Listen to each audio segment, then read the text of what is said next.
Welcome back, I'm Timothy, and this is Carpe Diem. It's now July 2nd. It's been about a month since my last video, and I'll be honest, I thought it was going to be a lot longer. I did not expect there to be any major local developments in the pandemic until flu season began next October.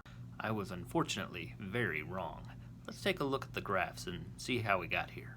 Let's take a look at the graph of active cases in the United States first. So Memorial Day was May 26th, and you would think that with Memorial Day celebrations that there would be a bump in active cases. George Floyd also died on May 26th, and his death was preceded by weeks of protest. On May 30th, active cases began to decline, and this is what the media is referring to as the end of the first wave. By May 30th, Texas was essentially reopened. Water parks, children's summer camps, and sporting events were all permitted to take place. The decline didn't last long. After June 4th, the active cases went right back into exponential growth. This is what the media is referring to as the second wave. The spike in cases is primarily coming from the states that either didn't close or reopened too soon. The most problematic states are Florida, Texas, California, Georgia, and Arizona. Let's take a look at the active cases graph for Texas.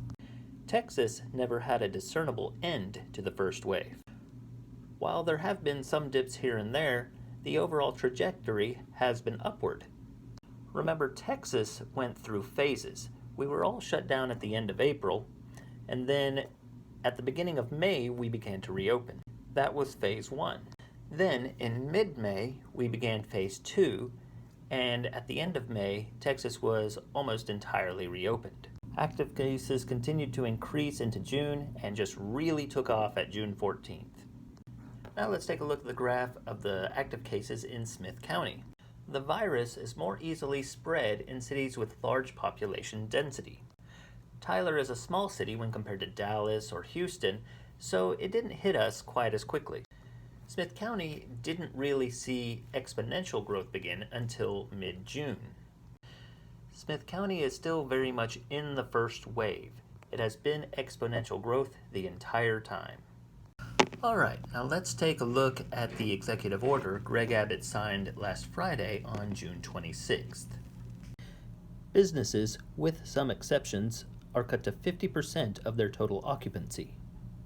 Those exceptions are the Department of Homeland Security, churches, local government operations, child care services, youth camps, and recreational sports programs for youths and adults. This limit does not apply to most outdoor venues. It does, however, apply to professional sporting events, swimming pools, aquariums, natural caverns, rodeos, and equestrian events. So long as customers stand at least 6 feet apart, this occupancy limit does not apply to places like barbershops, cosmetology salons, and similar services. There will be no outdoor gatherings in excess of 100 people except with the permission of the mayor of the city or a county judge. This means large protests have been banned. Bars are closed, though they may provide drive-through pickup or delivery services.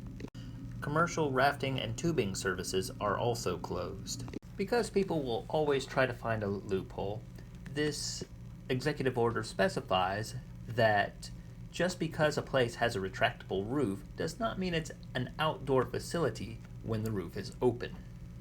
Staff members do not count toward the 50% occupancy limit except for in manufacturing services and office workers. People should not be in groups larger than 10 and should try to stay 6 feet away from each other. People 65 and older need to isolate themselves as much as possible. People have been banned from visiting nursing homes and assisted living facilities.